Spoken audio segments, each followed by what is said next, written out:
So let your imagination go a little bit. Just think about this. What might spin out of this? What would it look like? Who would be there? Where would it be? What kind of conversation would it look like? My imagination, I don't even know if this is relevant to the conversation, but this is where it went when you were speaking, Adam, was this vision of like this entire street just shut down and having like a block party in between like the two churches. It was like a joint sort of event. But one thing that, I think the spiraling of the idea of the circle conversations, where that can potentially go is, less of a, I think it needs to start off as something for congregations and for bridging relationships between congregations. But it can also be like a service to the community where there's a lot of, hurt and, a lot of division.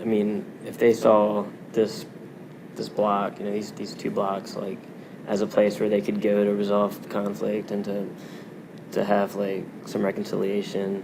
If this was like a beacon of reconciliation or something, or where people can speak, and the relationship between two congregations is such that, like as you were saying, is this a model for the rest of the community? Could be really powerful. Well, I kind of see it spiraling first into kind of a young adult ministry that kind of convenes kind of like on a weekly basis. But it could be something more than that. And, I don't want to seem like it has to have limits to, who's considered to be a young adult because, some are so young at heart but kind of old in age. But, that's why I kind of see it going into, and we could talk about, specific topics, not necessarily have action items, but have topics that we could talk about and kind of build on into like a next week topic, and just having everyone speak, kind of like we do now, like we're doing now. Everyone have a turn if they would like to speak, and being kind of open-hearted to those with different opinions on how things are going, and that's what I kind of see it starting off as. And churches are already,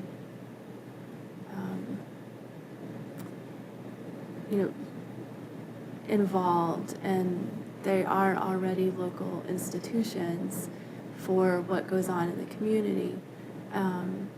But I think more could be done to make, because one of the things that's great about churches is that the building is a resource to host events and things like that. And a lot of churches are already doing things like that, but more community conversations could be held.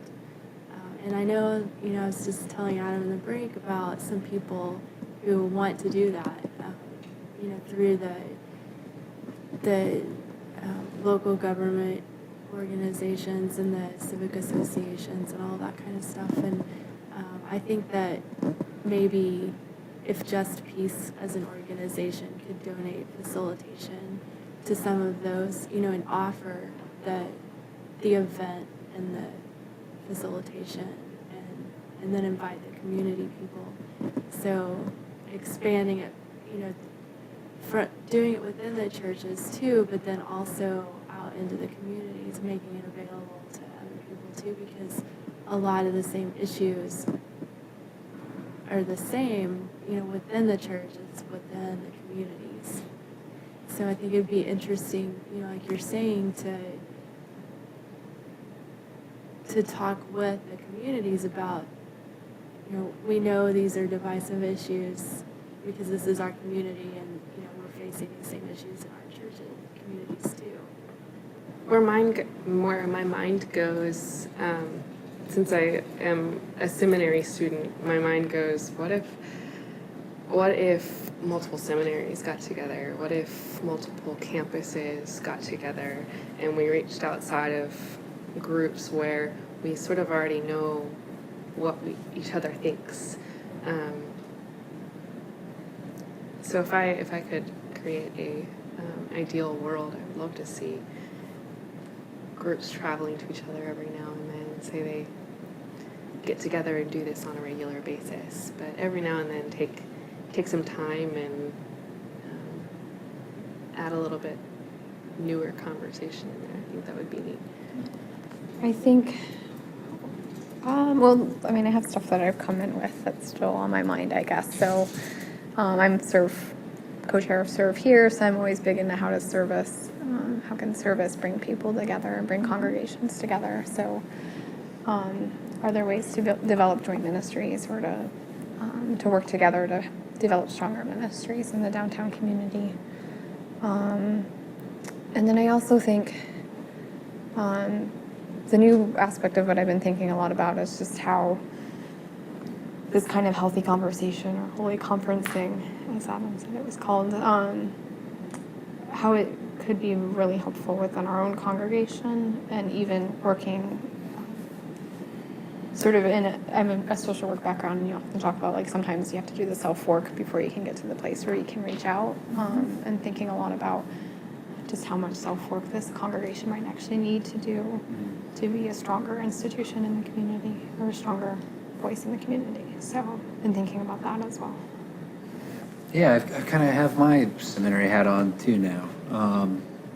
And I'm an urban ministry concentration at Wesley, and to think about how unique it is to have this incredible partnership between a seminary and two local churches, and to have those churches be in partnership with one another. And so many of the stories of the church in the city are about survival. They're survival stories. This church has survived in the city. But there's a chance to really change that narrative here to a story about the church thriving in the city and the church being connected to the community in a way that responds meaningfully to the needs of that community. You shared some of that, Kelly, and how we can be places of distributive learning and where the assets of Wesley, Mount Vernon, and Asbury can be brought to the neighborhood, not kept within that relationship. That's an incredible opportunity. And I think it's something that from the seminary's perspective is incredibly powerful for equipping future leaders of the church and people to provide that prophetic voice in our community. That's the kind of place where I'd want to be trained. That's the kind of place where I'd want to have my seminary experience. And so I think it's a movement that all three of our communities would benefit from, and that the Mount Vernon neighborhood would benefit from. A lot of wonderful opportunity.